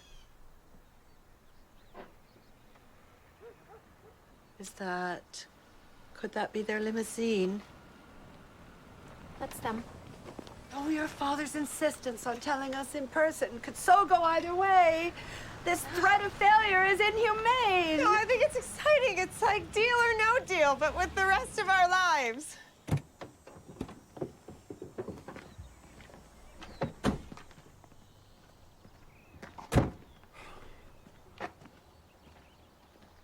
John, no!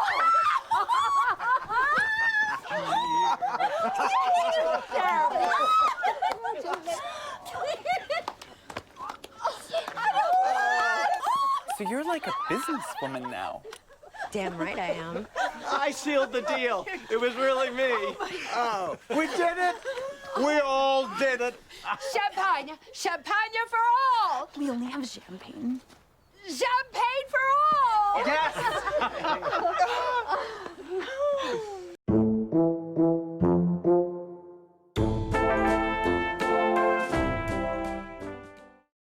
So Trevor, please talk about It's for me,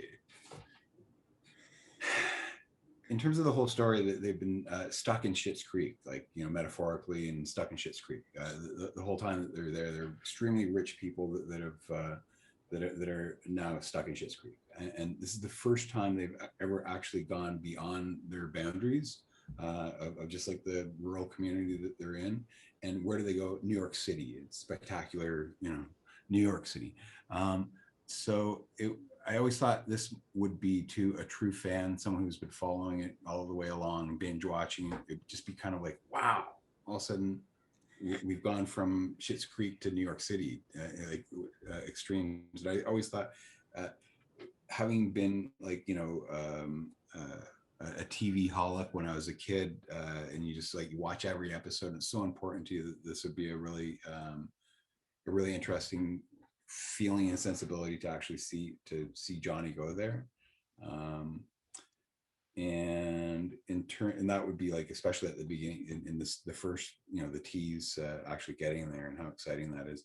And in the end, which is the tag, and it's the end of the show, and they finally got, it's almost like an ending to Schitt's Creek in itself, that they finally got it. They're going to be out of Schitt's Creek. They got a way out. And they're all celebrating, and the cool part of the tag is the very last beat, where Patrick doesn't look quite happy about it, which tees up Start Spreading the News, which Paul cut, which is kind of like, in a way, the real finale to the show, because it ties up everything, and it sets up that, you know, what's going to happen in that, which Paul could probably speak more eloquently on. And then it made me think about how the last three shows, this show, the pitch, where they actually they find their way, a way to get out of Schitt's Creek. The wonderful Start Spreading the News, the Paul cut, in terms of all the characters and all the stories get tied up, and then the last show, which is kind of like, it's after everything has been dealt with, and it's just like a celebration, the wedding.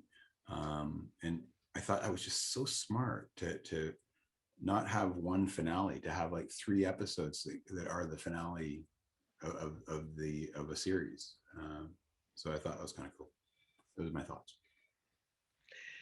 Yeah, and I love the interplay of when they're all lined up waiting for them to come back, and talk about a very quick moment when you just see that little moment from Eugene Levy that it went well. It's so fast. Yeah. And you don't even know who to look at to get the clue, you know? And then you do that. Both of you do that so beautifully in this show. Just, it's well, Eugene did it. Well, we were capitalizing it. Well, exactly. Well, okay. But you did. This is what editors do, is beautifully make the most of.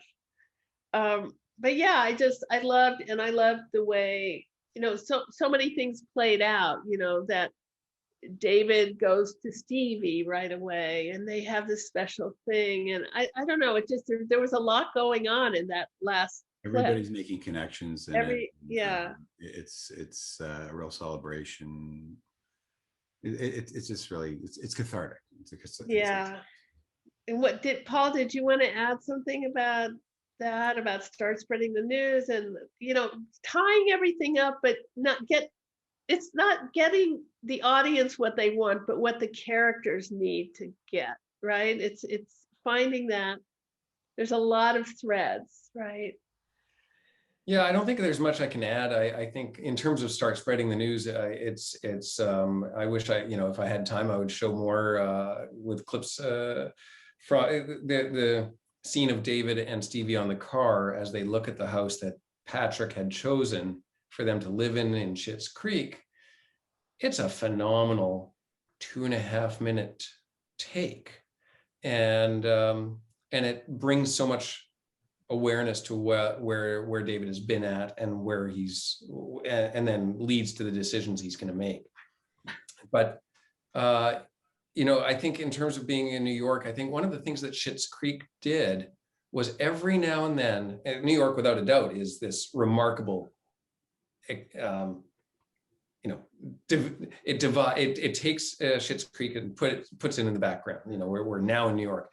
But what I loved, when we were watching the MVP scene, I was thinking about this. They would expand the small universe of Schitt's Creek so that you felt like it was more than just the town hall and the motel and one or two other sets. You'd go to the farmhouse where David is acquiring some apothecary goods. There were some, they would just take that little extra effort to go further afield and show more of the town. But without a doubt, New York is this big leap. And it was, and it's a leap for Chris Elliott's character, for Roland Schitt. It's that episode is I think he shows his mettle. Yeah, which is unusual. Yes, yes. You were kind of waiting for that. Yeah. Yeah. So rewarding. Oh my God, what a wonderful ending to, and I'm sure Dan Levy felt pressure to make, it's a lot of pressure with all the expectations and the heat surrounding that show, and just what he wanted for himself as a showrunner and a writer. And I just want to thank you both. Your insights into the process and the choices you make in terms of character and comedy, and these are invaluable for aspiring editors and young editors, and you're really an inspiration. And I really appreciate your sharing all that with us. It really means a lot to a lot of people. So Pleasure. thank you. Thanks for having us. Thank you, and I'm gonna get some questions from the audience, even though they're there somewhere, not live. But so the first question is from Rachel. She wants to know: are you in the writer's room ever? No. No, me neither. No. It's something I don't think it would serve me well to be in the writer's room, because I don't want to necessarily know the genesis of various ideas and scenes. I want to know what the penultimate outcome was, which is the script, and then ours is the final script. But also, but I do wish in Canada at least that we were involved a bit more in tone meetings and production meetings, so that we could understand in the inception what the director was aiming for in a scene. We get the dailies and we see it, and it's quite, maybe different, but at least we know what they were aiming for, and we can try to achieve that. But we don't, that I don't need to be in the writer's room, but I wish we had more of the tone meetings, production meetings. But that also requires longer schedules, because then you're taking time out of your edit. Right. That's interesting. That's an interesting point. Michelle wants to know if there are differences in the way you choose to edit different characters.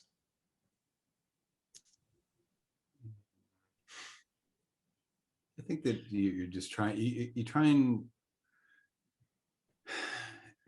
I guess you'd be customized to every character, like every actor, every character, that there's probably general overarching things that you're cutting everybody similarly, but you have to adjust to each character in terms of what type of person they are, what type of actor they are, to create their reality. So I think I'm cutting more to the moment. I think instead of cutting to the character, I'm looking at what reaction they're giving after their line, before their line. I'm looking at what the beat is and where we need to be. Mm-hmm. I don't think it, as great as the characters are in Schitt's Creek, I don't think I ever catered my editing to one character or another. I just sort of flew with the punches as they came. Yeah. You're reading in the situation, not in. It's not broken up like that. You're just trying to create a real situation out of it. Yeah. What was the most this is a big question from Rosemary. What was the most challenging part of editing this show?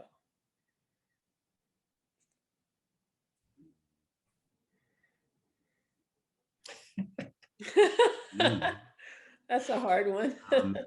I couldn't help but immediately go, well, the Levys are perfectionists, so it's gonna, like you have to. The bar is really. It might seem like a simple show, but to get there was never easy, because every beat, every performance, everything was scrutinized for good reason, to get it to that high state that it could get to. So I guess like the most challenging thing may have been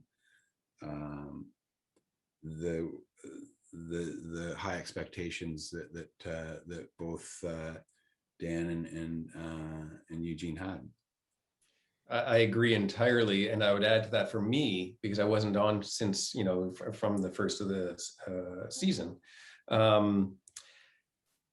it was a challenge for me to grasp what kind of tone they were going for, because I was rather null-mindedly entering this thinking, oh great, we're gonna have some SCTV style humor or whatever it might be that Eugene Levy would bring to it. And meanwhile, it was far from that. He was the straight man.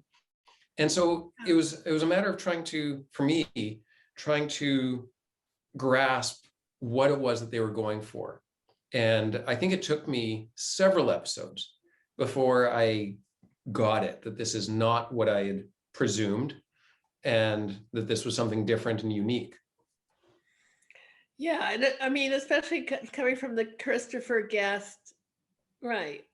Yeah. I mean, Dan Levy did say that, when he was first working with his father, that he didn't want a sitcom-y kind of style, and the observational humor of his experience working with Christopher Guest did play into the conception of the show. But yeah, that's interesting. The improv question we brought up, someone said, how much improv happened on set? You answered that. From Rachel, do you find the dialogue, intonation, blocking, consistency, or character nuances the most challenging or perhaps rewarding to edit? Trevor, you go first. I don't know. I don't get the question a whole lot. I don't really totally get it either. What is it? Could you say it again? Do you find the dialogue / intonation, blocking, consistency, or character nuances the most challenging or perhaps rewarding to edit?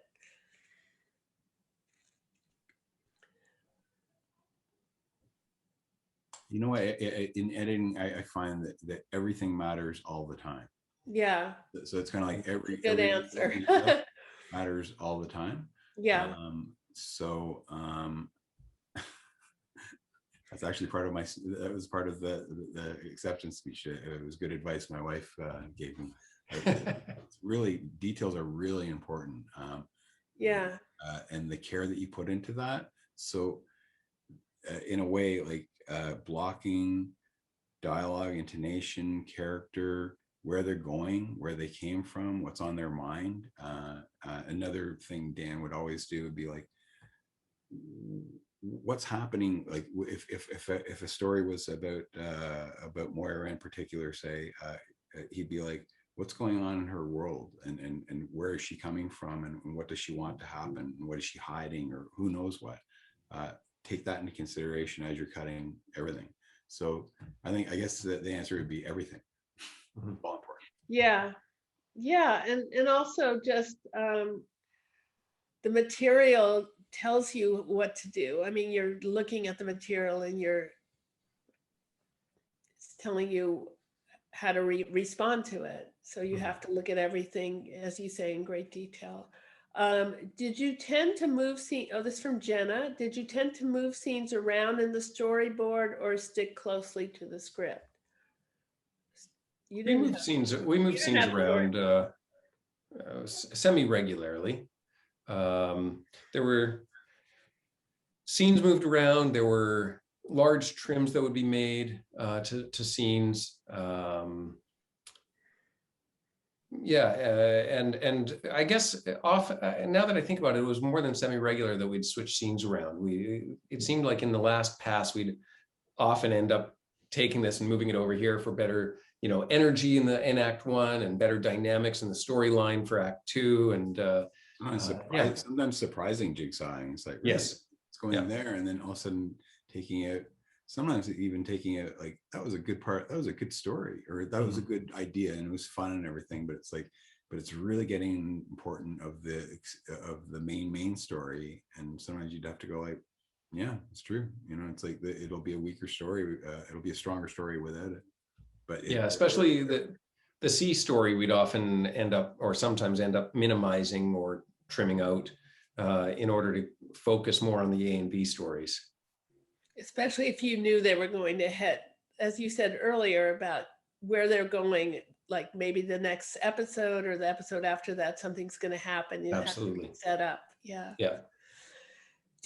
Julie asked, do you both still laugh at the scenes cut together for the show? I'm amazed that I do. I actually rarely watch my shows after I've locked them, I finished them. I won't watch them on air. I bring with my viewing all the baggage of how we got to where we got. And so I don't want to watch it. All I'm going to remember is how arduous that particular scene was on another show. And on this one, my daughters have been watching the show, and my wife, and I watch over their shoulder every now and then. I'm like, oh my God, that is so funny still. Oh my, yeah. So I love how it is a well-crafted show, and I'm thrilled that I get to enjoy it still. You should be proud. How about you, Trevor? Do you ever watch the show again after you? No, I'm kind of with Paul. I don't watch much TV in the first place, but I don't rewatch my shows a whole lot. In this case, I ended up seeing a bunch of stuff, and it was kind of interesting. Like I still found it fresh and interesting, fun and funny. Like the drama parts of it were the most engaging parts of it to me. The humor is definitely, I laugh with my humor, or I cut with my humor. So it's like, if I find something funny, that's why I'm cutting it in. If it's intellectually funny, but it's just not, it's not catching me, I'm not interested. So I don't know. I'm laughing while I'm doing it, but I don't really watch stuff that much afterwards. Because it's interesting. I've asked editors that a lot about watching their material later. And sometimes they'll say, oh, I shouldn't have made that cut.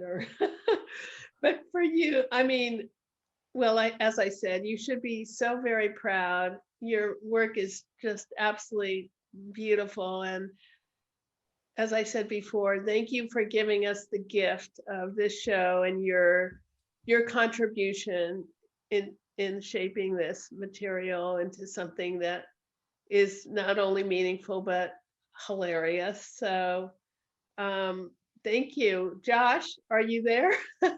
Oh, we have two messages. Wait. Would you like to answer your last two questions? Okay. Okay.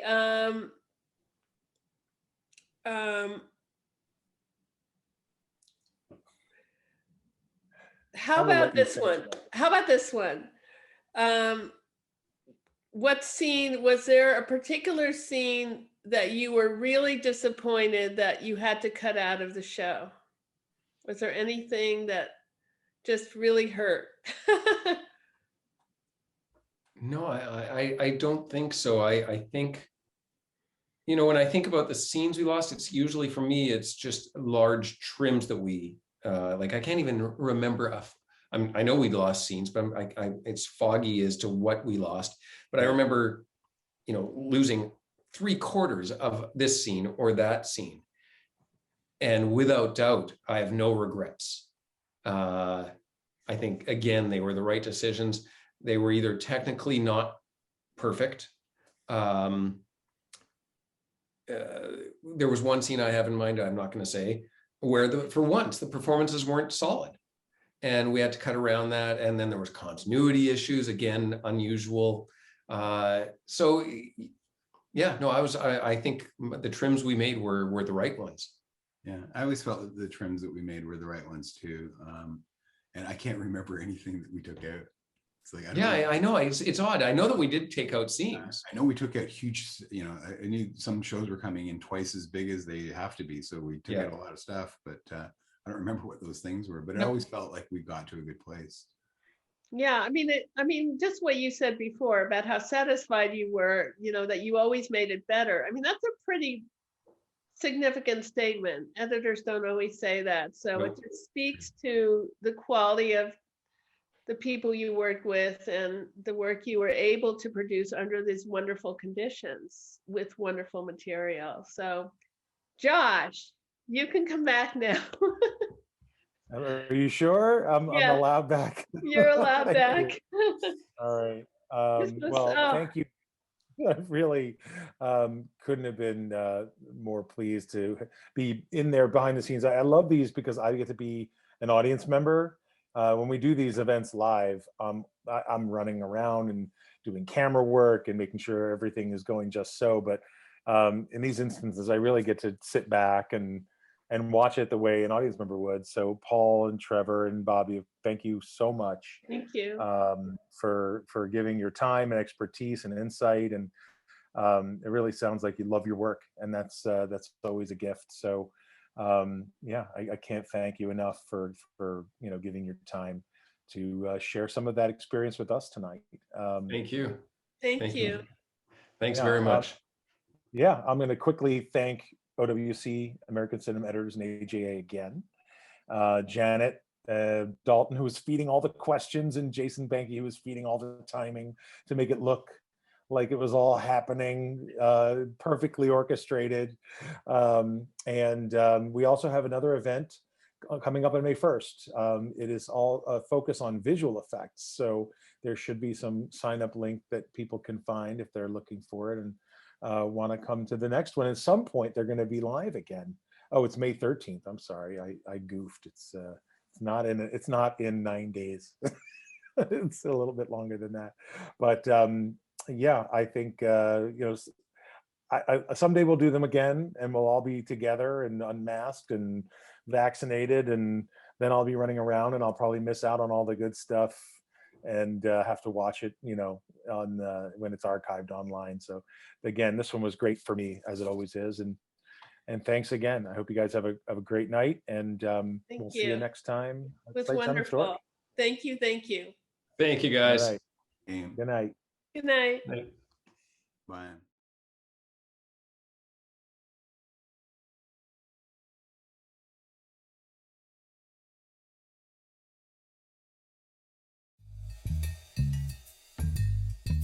I grew up in a household in the projects in East Harlem.